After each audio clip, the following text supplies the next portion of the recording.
ఒక పక్కన అంత్యక్రియలు, అరెస్ట్ అయినటువంటి ఇన్నయ్య. సో, షరతులతో కూడినటువంటి బెయిల్ మంజూరు చేయడం జరిగింది. దీన్ని ఎట్లా అర్థం చేసుకోవచ్చు?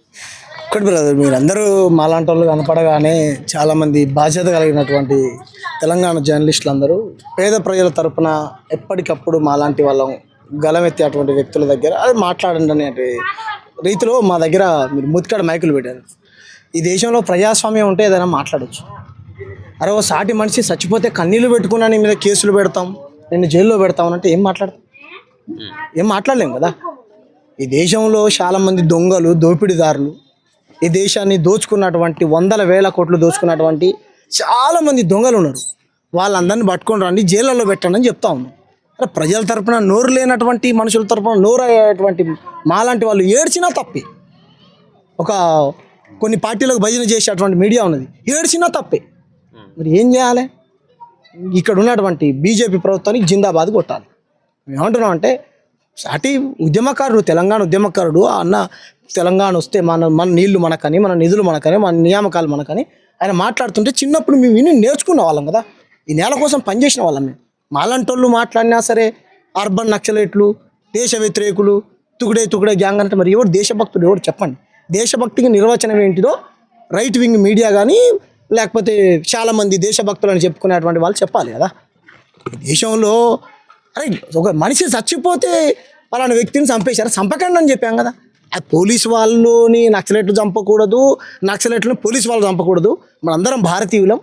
ఇక్కడ ఉన్నటువంటి సమస్యలని సామరస్యంగా ప్రభుత్వాలే కానీ పాలకులే కానీ పరిష్కరించి ప్రజలకు ఒక మంచి వాతావరణాన్ని తీసుకురావాలని మాలాంటి వాళ్ళు మాట్లాడితే ఏం మాట్లాడతాం బ్రదర్? మీరు మాట్లాడండి, ఏం మాట్లాడాలి చెప్పండి? ఏం మాట్లాడినా నేను జైల్లో పెడతారు, మిమ్మల్ని కూడా పెడతారు. ఇప్పుడు మిమ్మల్ని అనుకుంటా కదా, మొన్న బాధ్యత లేదా అని అన్నారు.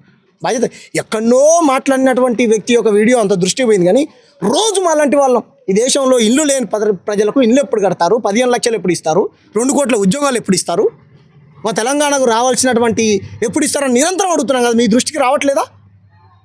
ఎన్నో మారుమూల ప్రాంతంలో మాట్లాడినటువంటి మీ దృష్టికి వస్తాయి, కేంద్రం దృష్టికి వస్తాయి కదా. రోజు ఈ దేశంలో మా ఆడపిల్లల్ని, మహిళలని, దళిత బిడ్డలని, మా అక్క చెల్లెలని రోజు కులం పేరుతో హత్యలు చేసి రేపులు చేస్తూ ఉన్నారు. ఏ సంస్థలు వచ్చి విచారణ చేసి వాళ్ళకి శిక్షలు వేస్తూ ఉన్నాయి? సాటి మనుషుడుగా చచ్చిపోతే కూడా వచ్చి ఏడవాలన్నా నాకు దుఃఖం వస్తుంది. ఏడిస్తే జైల్లో పెడతారు, ఏడ్చినా పాపమే. దేశభక్తి గురించి మాట్లాడతారు. ఇక్కడనే కృష్ణా జిల్లాన మురళీ నాయక్ అనే వీర జవాన్, భారత జవాన్ చచ్చిపోయాడు ఆపరేషన్ సింధూర్ అప్పుడు.